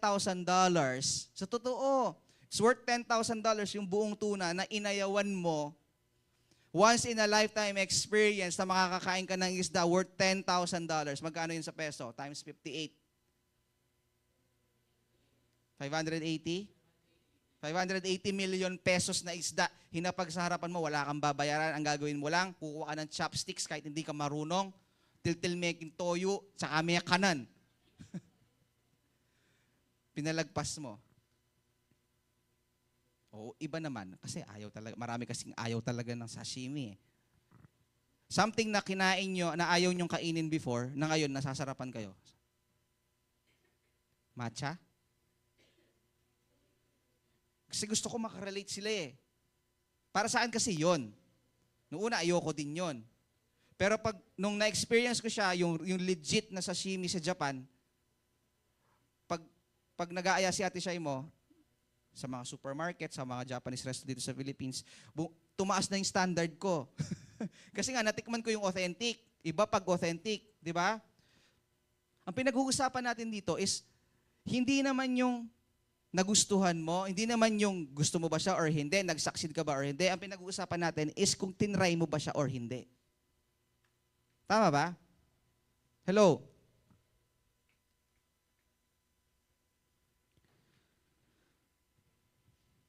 Sabi dito, faith doesn't require certainty, only risk. Ulitin ko yon. Faith doesn't require certainty, only risk. Throughout the four Gospels, Matthew, Mark, Luke, and John, Jesus consistently makes note of the measure of people's faith. Jesus told a couple of different people that they had a great faith, and other times, Jesus slammed people for having no faith or little faith. Si Lord, meron siyang sariling measurement, meron siyang sariling way of measuring someone's faith. Throughout the Bible, meron siyang sabi, yung great faith, yung Roman centurion, tama ba? Yung little faith kay Peter, tama ba? Why do you have, YOU of little faith, nung nakalakad na siya sa dagat, pero dahil nagpadala siya dun sa hangin at saka sa waves, nag-start siyang lumubog. Sabi niya, you of little faith, ang sabi niya kay Peter at dun sa mga disciples. And then, meron din siya binabanggit about a faith in the size of a mustard seed. Kung ikaw, i-measure ng Lord yung faith mo ngayon, ano kaya doon, alin kaya doon? Great, little, mustard, or dito sa paralyzed man. Ang sabi nung isang pastor, sabi niya, if Jesus had graded the paralyzed man's faith, it would have been a maybe. Maybe faith. Anong ibig sabihin ng maybe faith? Baka. Nagbaka sakali. Here's my number.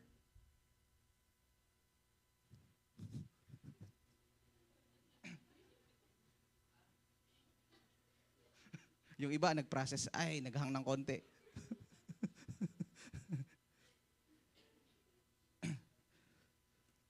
The man made the move to get up simply on the off chance that it would work out in his favor. Tingnan nyo ang sabi doon sa exchange nila, do you want to be healed? Nagbigay ng excuse yung paralyzed man. And then Jesus responded, get up and pick up your mat. Get up, pick up your mat, and walk. Sabi dito, if the man made the move to get up simply on the off chance that it will work out in his favor. Let me just remind you that yung panahon ng Lord, hindi siya kilala. Hindi siya kilala ng tao based kung paano natin siya kilala ngayon. Right? Pag sinabing Jesus, alam mo, He is the Savior, He is God. Pero nung panahon nila, pag narinig ang pangalang Jesus, He is just an ordinary man just like them. Kasi nga, hindi pa nila lubusang kilala. So if that's someone na ngayon lang niya nakilala at sinabi niyang bumangon ka dyan, kunin mo yung hinigaan mo, tsaka ka lumakad. Di ba? Someone that he just met that time, he took the chance. Sige, sabi niya, lumakad ako. Sige nga, try ko nga. He took the chance, pero walang kasiguraduhan. Hello? Walang kasiguraduhan sa kanya. Kasi nga, he just met this person. He's not even sure if yung sinasabi niyang get up your mat and walk will actually happen. Sabi dito, maybe you've been waiting for certainty before you act in faith. But please let me remind you that faith is the exact opposite of certainty. Many people say that faith and fear are opposites. Sabi nila, ang faith at fear daw is directly opposite. But sabi dito, I believe that faith and certainty are actually opposites. The question is whether or not a maybe is enough for you to move in faith. Marami sa atin, gusto lang kumilos kapag sure sila. Kapag may kasiguraduhan. Naalala ko tuloy yung anime na pinanood ko noon. Share ko lang, no? Yun yung pinaka-naalala ko doon sa character ng anime na yun. Kilala niyo si Killua? Kilala niyo si Killua? Yung pagkakilala ko sa kanya ganito, ayaw niya nagtitake ng risk kasi the way na tinrain siya ng kuya niya at ng pamilya niya, kapag alam niyang mas malakas yung kalaban, huwag siyang makikipag-engage. If alam niyo yung sinasabi ko, meron dumating dun sa time na yung main character, yung friend niya, sabi niya, darating, sabi ng master nila, darating ang pagkakataon, iiwan mo siya para mamatay. Kasi sabi niya, ganito yung personality mo. Ayaw mong sumubok, ayaw mong mag-take risk, lagi kang play safe. Kapag alam mong mas malakas sa'yo yung tao, you will fight not to win. You will fight to escape. Anime lang yun, ha?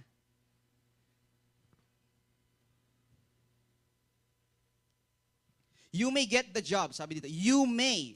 Use the word may. Kasi pag may, ibig sabihin, pwedeng oo, pwedeng hindi. You may get the job. That person may like you. Your business idea may work. They may go to church with you if you invite them. Alam mo yun, try ko nga siyang i-invite kasi baka sumama siya eh. Baka sumama siya. Tithing may lead to financial blessing in your life. Tithing may lead to financial blessing in your life. Opportunities may find you if you take a leap of faith, but you'll never know unless you try. You'll never know unless you try. How will you know if you're capable of defeating that enemy if you will not try to fight it? Sabi niya, ina-underestimate mo lahat. Ganito ka, worst case, sabi ng master niya, I'm still talking about Killua. Ang sabi ng master nila, alam mo, ang matalino ka eh. Kaya lang, sabi niya, kapag tinignan mo yung isang sitwasyon, worst case scenario agad ang naiisip mo. Totoo? Worst case scenario agad ang naiisip mo. Na ganito siya, malakas siya, na ganito mangyayari. Sure ball na matatalo ka, ganito ganyan. Worst case scenario. You never ever, sabi niya, think of something na positibo. Ganyan yung marami sa atin. Ayaw mag-aral kasi worst case scenario, babagsak. Pasukan pa lang yan, ha? Pasukan pa lang. Iniisip mo na agad na babagsak ka, iniisip mo na agad na idadrop mo yung subject na to. Bakit? Kasi yung prof eh. Masyado na kamang judgmental.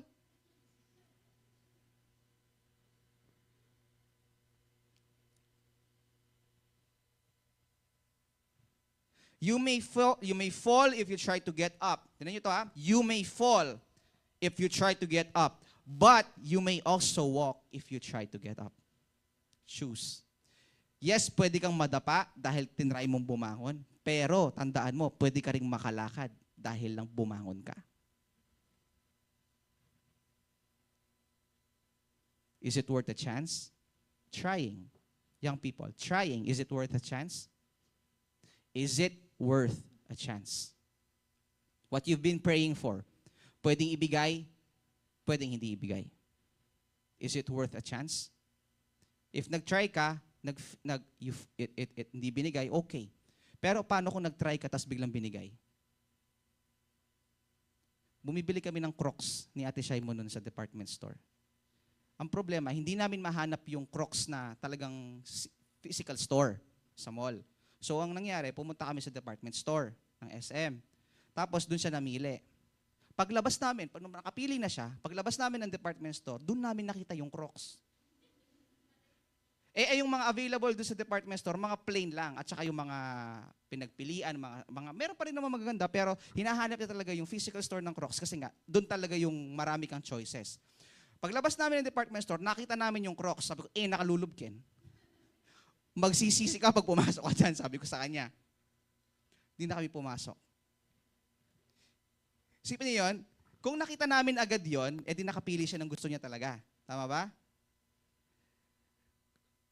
Ikaw, nag-try ka or hindi, nag-try ka, hindi pinagkaloob, wala naman nawala. Tama? Pero yung nag-try ka, tapos alam mong ibibigay, pero hindi ka nag-try, malaki na wala sa'yo. Hello. Naalala ko na naman, ito na naman, meron akong share na kwento sa inyo. Kung nanood kayo ng Suits, yung series na about mga legal, mga ano sila, mga lawyer. Ngayon yung main character, pumasok siya sa isang law firm na hindi naman siya talaga graduate ng law. So nagpanggap siyang lawyer pero matalino siya kasi meron siyang photographic memory na isang basa lang, kaya niyang i-memorize kahit anong klase yun. Maging matalino siya, meron siyang photographic memory. Ngayon, he was a law student before, no? Kaya lang, dahil nga meron siyang photographic memory, na-kick out siya sa school kasi minemorize niya yung isang exam, binenta niya. Ngayon, yung pinagbentahan niya ng exam, anak pala ng dean. So nalaman nung dean, pinaalis siya sa natanggal yung scholarship niya. Ngayon, wala siyang ma-enrollan na ibang university kasi kalat na sa school, kasalat na yung pangalan niya na ganito yung ginawa niya. So, yung future niya, hindi yung iniisip niya, pumasok siya sa law firm, may nag-risk na isang lawyer na i-hire siya kasi nga matalino eh. Isipin mo yung lawyer na yung inaral ng mga lawyer na isang libro during the bar exams, memorize niya, ganyang kakapal. Na-amaze, pumasok siya doon. So, nagpapanggap siyang lawyer, nag-aasta siyang lawyer kahit hindi naman siya lawyer. So, dumating yung time na nabuko siya, yung US Bar Council, they found out that he's not a real lawyer. Nag-hearing. Kasi bawal yon. Kumukuha ka ng kliyente, dinidepensahan mo sila na hindi ka naman totoong lawyer, bawal yon at sa federal offense. So nag-hearing sa US, gusto nilang patunayan kung talaga bang lawyer siya or hindi. Kung talaga bang graduate siya ng Harvard or hindi. Ang galing ng defense, di ba nagpa-practice sila, nagma-mock trial sila para paghandaan yung talagang yung mangyayari doon sa talagang trial. So doon sa mock trial niya, nilampaso niya lahat. Nilampaso niya yung mga lawyer na nagsabing hindi siya totoong lawyer dahil nakagawa siya ng alibay. Pero pagdating nung mismong actual na hearing, na-overwhelm siya nung pinresinta nung defense. Ngayon, ano tawag dito? Na guilty siya. So, ang ginawa niya, inamin niya dun sa judge at saka dun sa federal lawyer na totoong hindi siya lawyer. Kaya in exchange for only a 2-year sentence sa prison. Instead of 8? So sabi niya, sige, tatanggapin ko na yan. 2 years, pero wala kayong dapat idamay. Ngayon, hindi mapakali yung mentor niya. Kasi sabi niya, bakit hindi mo hinintay yung result nung trial? Kung guilty ka ba or not guilty? Ba't hindi mo hinintay? Kasi nakakulong na siya, ba't hindi mo hinintay? Hindi mapakali yung mentor niya. So inalam niya ngayon. Nagtanong siya doon sa isang juror. Kung natuloy yung trial nang hindi siya umamin, anong magiging verdict ninyo? Sabi niya, not guilty. Not guilty. Ikakasal siya dapat. Bubuo siya ng pamilya. Tapos nakakulong siya. Pero supposedly, dapat nalusutan niya. Huwag niyong gagayahin yun, ha? I'm just saying. Because he didn't try to wait for the verdict. He suffered 2 years in prison. Whereas supposedly, he continues doing what he's doing, be a lawyer, started a family, etc., etc., just because he didn't try. Ang laki nang nawala. Tingnan mo yung katabi mo. Sabi mo sa kanya, huwag mo nang hintayin na malaki yung mawala sa'yo. Sabi mo, hindi pa tayo tapos. Sabi mo, it's not about succeeding. It's about trying. Dito ako magtatapos. I hear this a lot, I read this a lot in social media, this word manifesting. Manifesting. Diba? Manifesting good grades. Manifesting final exams, pass. Manifesting board pastor. Manifesting big house. Diba? Uso yan. Ngayon, let me just ask you, ano bang pinagkaiba ng manifesting at saka faith? Akala nyo ba yung manifesting, faith, magkaiba yon? Manifesting, good grades. Manifesting, board exam passer. Manifesting, scholarship. Manifesting, good grades. Manifesting, financial stability. Manifesting, boyfriend-girlfriend relationship. Grabe. Manifesting and faith are different. Para lang, tingnan nyo to. No? Pagkatapos ko niya i-discuss to, wala nang gagamit sa inyo ng word na manifesting sa ano. Tingnan nyo ha. Manifesting is about trying to control or manipulate the outcome. Manifesting, good grades. Minamanipulate mo na agad yung outcome na ang gusto mong manifest is good grades. Manifesting, good career, good boss, manifesting, good relationship, manifesting, financial stability. You're already trying to manipulate the outcome. Nilagay nyo yan, naka-silver na highlight. Sinama mo? For example, if you're manifesting a big house, what happens if you only get a small one? Diba? Manifesting good grades. What happened? Anong mararamdaman mo if you failed? Will you still be grateful? Hello, mga nagma-manifesting dyan. Manifesting. Manifesting. Good grades. Doon tayo mag-dwell. Gusto mo good grades. What if you did not pass? What if it's a so-so grade? Will you still be grateful? Masakit na sa loob kasi manifesting Kuya Sam eh. Tapos hindi nag-manifest. Oh, let me tell you what faith is, ha? Faith, on the other hand, is trusting God no matter what the outcome is. I'm not trying to manipulate Him. Di ko minamanipulate si Lord. Whether He sustains me or not, because of my faith, I will still believe in Him.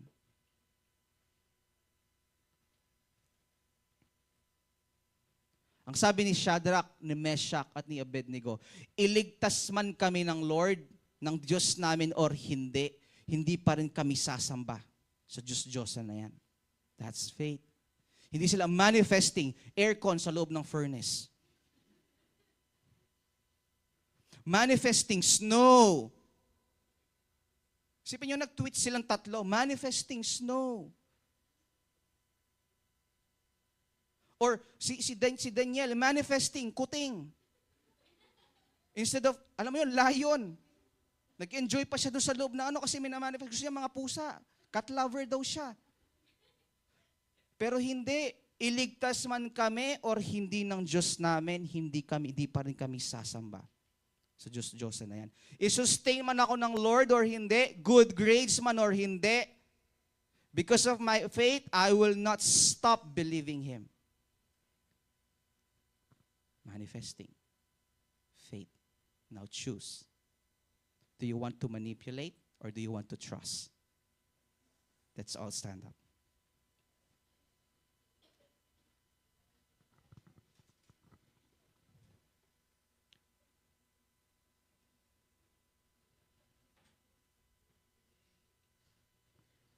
Ngayon, manifesting. Balik tayo sa manifesting. Manifesting, Kuya Sam, emotional stability. Manifesting, Kuya Sam, me getting out of depression. Manifesting, Kuya Sam, magandang career kasi po gagraduate na ako. Palitan natin, change it. Remove the manifesting and use your faith. Ang instruction ni Lord, get up and pick up your mat and walk.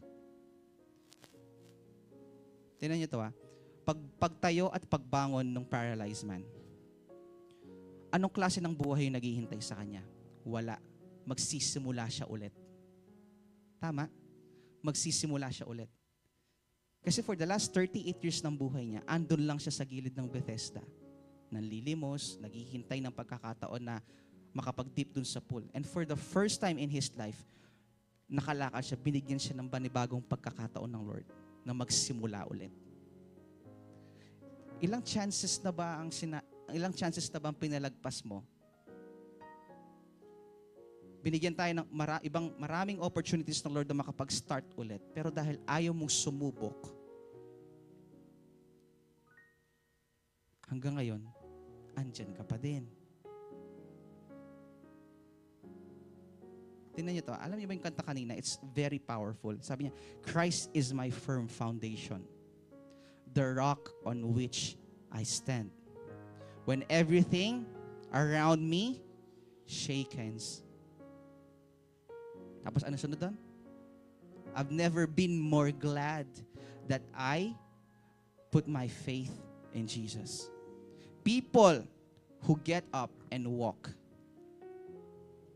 Kanina nangusap sa akin yung song. People who get up and walk. Alam mo yun? When you walk, paano ko ba siya i-describe? Ang mga baby, alam mo sila Levi, yung mga sakto pa lang nakalakad. Maraming pagkakataon na nadadapa at natutumbayan. Tama ba?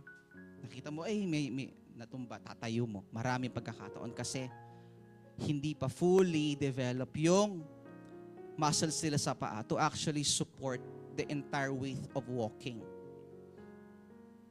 But an adult who is founded, malakas at strong na ang foundation ng katawan, kapag mirag saya, mitalisod yan, tatawanan mo pa eh. Kasi king karagul na ngayon, tumba nitang electric pan, iniikit. Di ba? It's very uncommon for an adult na matisod, madapa. Di ba? Kasi nga, fully developed na yung muscles natin. A Christian who has fully developed muscles is a Christian founded. Na may firm na yung pundasyon nila na kay Lord. Hello? Pundasyon nila na kay Lord. Kaya ibigay or hindi, i-bless or hindi, sagutin ngayon or mamaya, is either a yes, no, or a maybe, or yes, no, or later, hindi siya affected. Why? Kasi unang-una, pinagkakatiwalaan niya ang Lord. Pag sinabi ng Lord na get up and pick up your mat and walk, maminto yan tambing. Yes, wala pang malinaw instruction. Yes, salungwat siya sa sitwasyon ko, pero Lord, dahil sinabi mo, sige, go. Go ako. Lord, hindi dahil sa sitwasyon ko, hindi ko nararamdaman, hindi dahil sa tingin ko, kaya ko na, hindi. Dahil kasi sinabi mo, Lord. Mas bigyan natin ng kahalagahan yung sinabi ng Lord kaysa sa sinabi ng iba. Pwede ba yon mga kabataan? Mas i-value natin yung sinabi ng Lord. Sinabi ng Lord sa salita niya kaysa kung ano yung sinabi ng iba. Amen. Let's pray. Hallelujah.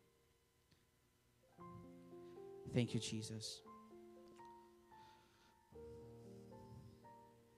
Lord, nagpapasalamat kami sa araw nito, Panginoon, Lord, for reminding us how important trying is. That we just need to try at ikaw nang bahala sa magiging resulta, Panginoon. Lord, I pray for each and every young people right now. Lord, give us the courage to take that first step. Lord, give us the courage that we can overcome kung ano man yung mga bagay na nagiging burden sa amin sa mga oras ito, Panginoon. Sa mga pagkakataong ito, give us the courage. Lord, I pray, Lord, that each and every individual right now, they will start to dream dreams. They will start to have dreams for themselves, for their family, for their studies, for their career. Lord, unang-una nang kasama ka. Lord, I pray, sinabi mo sa iyong mga salita, that in the end days, young people will start to dream dreams. And I pray, Lord God, that right now, Lord, each and everyone, in the name of Jesus, by the work of the Holy Spirit, huwag mong tingnan mababa ang sarili mo. You know your identity. Ano man yung binubulong sa inang kaaway, ano man yung naririnig mong galing sa ibang tao, that's not you. Hindi ikaw yon. Ang totoong ikaw, kung paano ka tingnan ng Lord, tingnan mo ang sarili mo. Tingnan mo ang sarili mo. The Lord is telling you right now to get up and walk. To get up and walk. Gusto mo mag-serve pero hindi mo alam paano simulan, just try. The Lord has been calling you out for a very long time. He is asking you to serve. But because of the uncertainty, maraming bagay na pinalagpas mo to. Right now, the Lord is telling you, giving you another chance. Just try. Do not mind the result. Ako nang bahala. Ako na ang bahala. For those of you here, I can sense it. Who's not prioritizing your education? As a young people, as a young person, as a youth,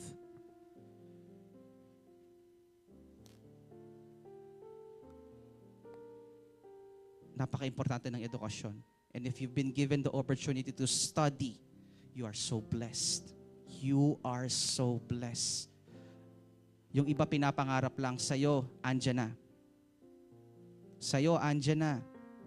Huwag mong palagpasin, kapatid. As your pastor, I want you to have dreams for yourself, to dream bigger dreams that you could never imagine kasama ang Lord. Just try. Try. Try. How many times? Ilang beses ka mang madapa, ilang beses ka mang matumba. You never know on your second try or your fifth try or I don't care how many tries does it take. On that certain try na gagawin mo, you never know. Yun na palang hinihingi, yun na palang hinahantay mo. Hallelujah. Thank you, Lord. Thank you, Jesus, that you have never forsaken us. Kahit maraming pagkakataon, Lord, na umaayaw kami, hindi mo pa rin kami sinukuan, Lord. Marami pong salamat. We're so grateful, Lord, na hindi kagaya ng tao na nagsasawa, na nawawala ng pag-asa. Lord, mas lalo mo pa kaming nire-reach out sa mga pagkakataon na tumatalikod at lumalayo kami. Mas lalo mo pang pinaparamdam sa amin yung pagmamahal mo, Lord, sa mga pagkakataon, Lord, na depressed kami, na ayaw ka namin kausap, ayaw namin mag-pray, ayaw namin magtaas ng kamay. Lord, mas sinusubukan mo kaming i-reach out, Lord God. Marami pong salamat, Lord, dahil hindi ka nagbabago.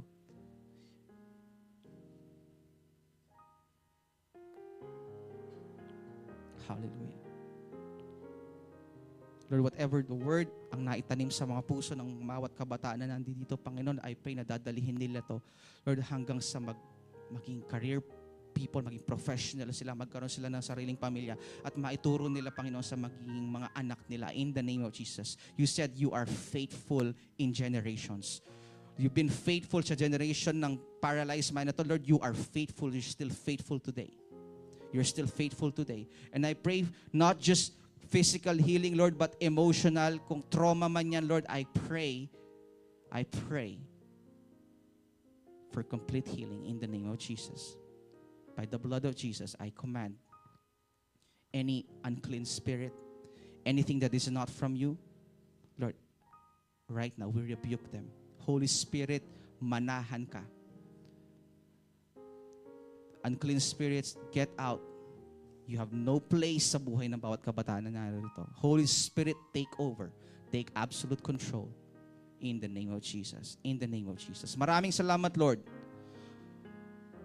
Thank you for giving us hope. Thank you for giving us another opportunity to start again.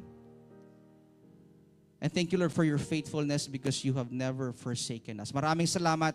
Sa inyo po namin pinagkakalob ang lahat ng ito. In the name of the Father, and of the Son, and of the Holy Spirit. And everybody will say, Amen.